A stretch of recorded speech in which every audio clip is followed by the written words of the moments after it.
პროკურატურამ ყოფილი პრემიერისა და შინაგან საქმეთა მინისტრის პარტია გახარია საქართველოსთვის ლიდერის გიორგი გახარიას წინააღმდეგ 20 ივნისისა და ჩორჩანას ეპიზოდების გამო სისხლის სამართლებრივი დევნა დაიწყო. გახარიას 13 წლამდე პატიმრობა ემუქრება. Როგორც ქართული ოცნების გენერალურმა პროკურორმა გიორგი გვარაკიძემ დღევანდელ ბრიფინგზე თქვა, 20 ივნისის საქმეზე გახარიას პარლამენტის წინ საპროტესტო აქციის მიმდინარეობისას ორზე მეტი პირის მიმართ ჯანმრთელობის განზრახ მძიმე დაზიანების ორგანიზებასა და სახელმწიფო პოლიტიკური თანამდებობის მქონე პირის მიერ სამსახურებრივი უფლებამოსილების გადამეტების ფაქტებს ედავებიან. გვარაკიძის თქმით, გახარიამ განსაკუთრებულ დავალებათა დეპარტამენტის თანამშრომლებს სპეციალური საშუალებების გამოყენება ინსტრუქციისა და კანონმდებლობის უგულებელყოფით დაავალა, რითაც მოქალაქეთათვის ჯანმრთელობის განზრახ დაზიანებას გაუწია ორგანიზება.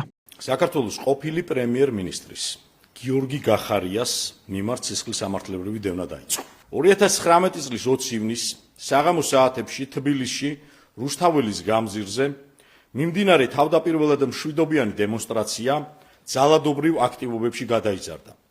მომიტინგეთა ნაწილმა ძალადობის გზით სადა პარლამენტის შენობაში შეღწევა.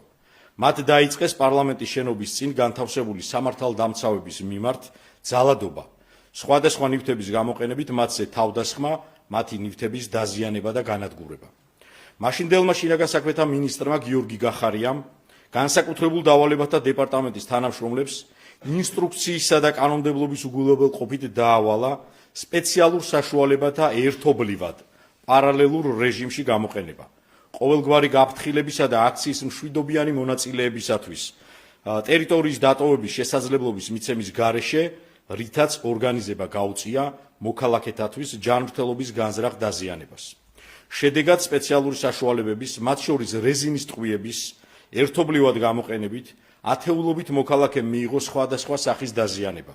მათ შორის ორმა მოქალაქემ დაკარგა თვალი, ხოლო 5 მოქალაქემ მიიღო ჯანმრთელობის მძიმე დაზიანება. რაც შეეხება ჩორჩანას ეპიზოდს, პროკურატურა ამბობს, რომ გახარიამ ერთპიროვნულად ეროვნული საბჭოს უფლებამოსილების იგნორირებით და პრემიერ-მინისტრთან შეუთანხმებლად საოკუპაციო ხაზის გასწვრივ სოფელ ჩორჩანასთან დამატებითი საპოლიციო საგუშაგო აღმართა. გვარაკიძის თქმით, გახარიას ესქმედება საოკუპაციო რეჟიმის წარმომადგენლებმა საქართველოს ტერიტორიული მთლიანობის წინააღმდეგ მიმართული მოქმედებების საბაბად გამოიყენეს. აღნიშნული ქმედებები საოკუპაციო რეჟიმის წარმომადგენლებმა საქართველოს ტერიტორიული მთლიანობის წინააღმდეგ მიმართული მოქმედებების საბაბად გამოიყენეს.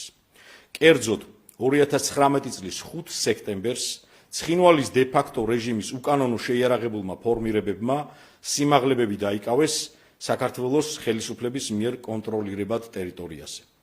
საოკუპაციო ძალების კონტროლქვეშ აღმოჩნდა დაახლოებით 100 ჰექტარი ტყის მასივი.